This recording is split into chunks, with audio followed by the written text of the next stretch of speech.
Hello guys, मैं आपका भाई गौतम और आप देख रहे हैं गौतम लोग। मैं भी जा रहा हूँ भैंसों लेने के लिए। भैंसों जंगल में चलने गई थी तो अब आएंगी। मैं हमारी भैंस दिखाता हूँ, आपको कैसी लगी कमेंट में ज़रूर बताना।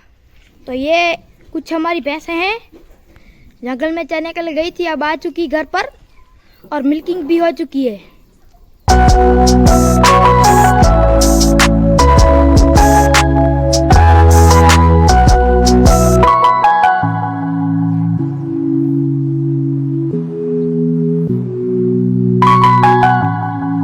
भैंसें कैसी लगी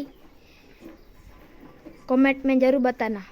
ये हमारी ओट की है, काकरे नस्ल की है। ये आपको कैसी लगी कमेंट में जरूर बताना। और साथ में गिर भी है, प्योर गिर।